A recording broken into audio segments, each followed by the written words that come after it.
World of Warships is a free-to-play naval warfare-themed MMO.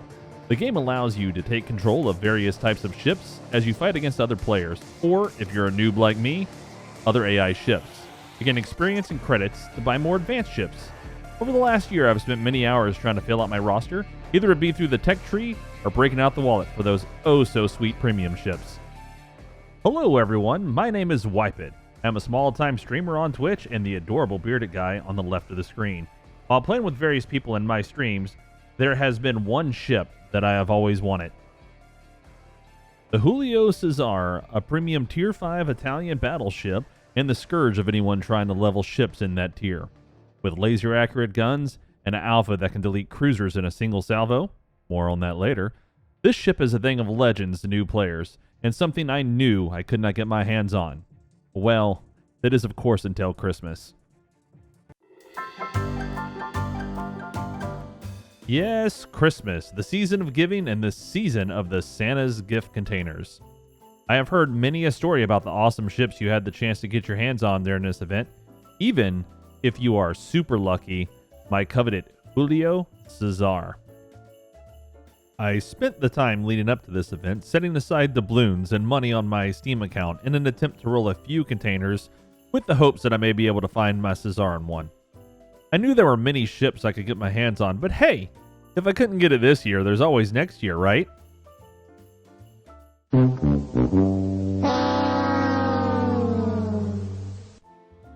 Now I had a choice, give up on the chance to get the Cesare, or go full-scale whale mode and see how much money it would take to achieve my goal. To justify this expense, I decided to record my attempts in a spreadsheet and maybe educate my fellow new players on how the system works. To accomplish this, I went into full stats mode and documented every container I opened. For science, of course.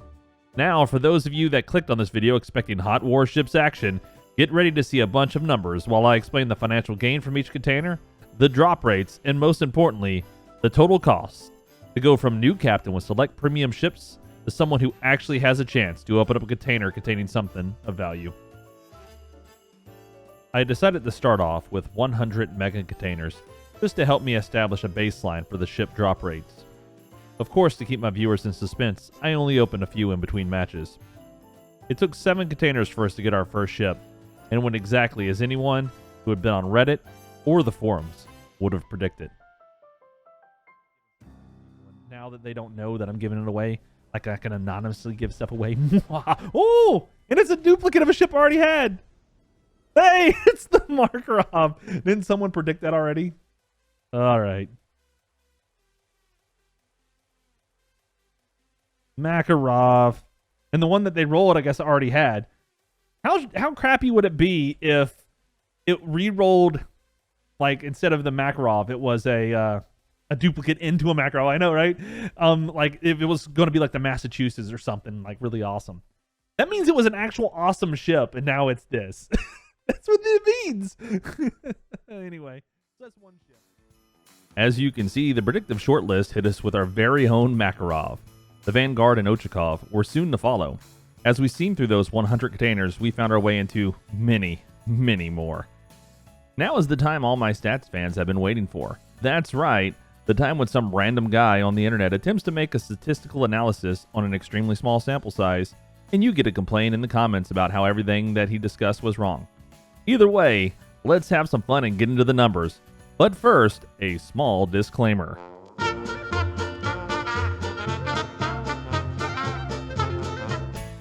Now that that's out of the way, here is my total container breakdown. 145 base containers, 274 Big Santa containers, and 189 Mega containers. Based upon the bundle cost for cash, these containers account for a total of, let's see here, carry the 1 and divide by 2, and we have $1,496.85. Oh, no, I might be in trouble. Now I know what you were thinking. Wipeit, you're crazy. Why would you ever spend that money? Well, first off, many of the containers were rerolls due to the doubloons that I won in the other containers. And second, well, I don't really have a good excuse, so I'm going to stick with, I did this for you, the viewer. Yeah, that sounds about right. To break down each container, I limited myself to 4 main factors. the most dropped items, the average cost of the container versus the average gain per container, the percentage chance to get a positive valued container over a negative valued one, and finally, the most important factor, the ship drop rate. At the end, I will note what the total gain/loss of each container was. To find out the cash value of items like free XP and coal, we took the cost of a ship that is also sold for cash, like the Alaska for free XP and the Georgia for coal, and divided the resource amount by the cash value. Flags and camos were based on how many credits they can be sold for, and credits/doubloons were based on the premium store's cost. All figures are based on US currency. Anyway, what did my containers get me in the end? Let's start by looking at the base Santa's containers, and in my opinion, the worst containers you could possibly buy. I limited myself on buying these containers because of the very low returns. The good news is that the highest dropped item was free XP, with 17% of the containers containing 10,000 free XP. The bad news is that the free XP was only worth about 78 cents each time it dropped. Average cost of the containers was around 90 cents, if you bought the bundle with cash that is, and thanks to finally getting a ship to drop in one container, we ended up with around $1.02 average worth per container. Now, considering that only 18 of the containers having a positive value, the chances of earning more than you paid for a container was around 13%. I consider myself very lucky that I finally got a ship to drop from these containers. With only getting one ship to drop, these containers appear to have a 0.7% drop rate. That doesn't mean you'll never get a ship, it just means that it is fairly rare, especially for me. When it was all said and done, the base containers did work out to a positive gain of around $18.44. By far the worst odds of any container, but hey, at least they're advertised that way. Once again, remember that these are only my numbers based upon what I received. Individual results may vary. Also note that the financial gain when it comes to ships will vary as well, since I noted that early on I got more tier 5 and 6 ships to drop, and then later on when I switched primarily to mega containers, I received more tier 8 and tier 9 ships. Speaking of actually getting some ships, let's look at the big containers. Now, the big containers are where I spend a majority of my time and money. After further reviewing the cost per container to get a ship, the difference between these containers and the mega containers was almost equal at around $21 spent on containers to get one ship. The base containers were well above that. Now let's get into the figures and see how they look. The most dropped item in these containers was the New Year's camo with a 14% drop rate. Luckily for us though, the second highest drop was 1,000 doubloons at 11%. That really helped with buying all these containers. The average cost was around $2.40 per container, and thanks to knocking out a lot of the lower tier ships in the mega containers, we saw an average worth of around $5.36 per container. The amount of positive value drops did increase to around 35%, with the ship drop rate actually jumping up to around 11%. This basically meant that with a 20 container bundle, you should net around 2 ships. In the end, we gained around $809.16 of in-game value. These containers made up the middle of the study, and they showed a good variety of what you can get after you make your way through the lower tier ships. But hey, we're here to well, and we want to see if the mega containers are really worth it. Well, my friends, step right up, because that is our next stop on this journey. We are finally back where it all began. The mega containers. The containers you buy when you are trying to impress your friends. This is what separates the whales from the people who make logical choices about their spending. Enough of my rambling. We already know that the cost per ship is about the same as the big containers, but let's look at the figures and see why the megas are my choice to finish whaling my way to the Cesare. There was a lot of variety in the drops from these containers.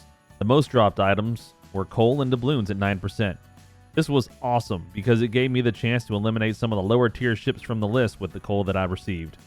The cost per container with the bundle was around $3.75, and they showed a digital in-game value of about $6.22. The amount of drops that had positive value went up to 37%, and, as expected, the best drop rate of ships was 17% of these bad boys containing a ship. This meant that out of a $20 bundle, we would normally see 3 to 4 ships. Of course, these always seem to drop back to back, but the average stayed fairly consistent. The total gain of digital goods was around $467.15. Not to sound too much like a wargaming corporate sponsor, but these are, in my opinion, the best value. Sure, the numbers do look similar in costs versus ship comparison between the megas and the bigs, but it just seems more satisfying to walk away with 4 ships in a bundle versus having to buy 2 bundles to maybe get the 4 ships. But then again, I may be more partial to the mega containers because they led to this moment that caught me off guard as I was off stream trying to knock out some of the tier 8 ships on the list.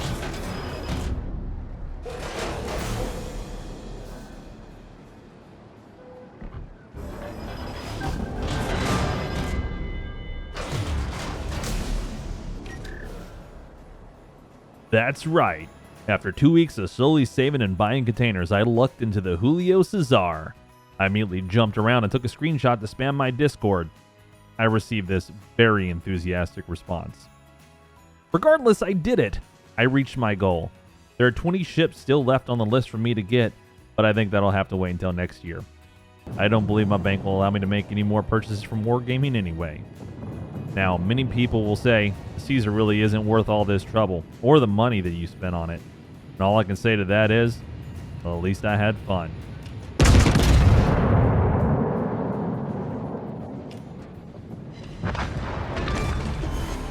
Enemy cruiser sunk. Off to a great start. If you like this video and want to see more, feel free to subscribe or come check me out on Twitch. The link will be in the description. Thank you very much for watching. I really do appreciate anyone that sat through the repetitive Christmas music, subpar editing, corny jokes, and random rambling in this video.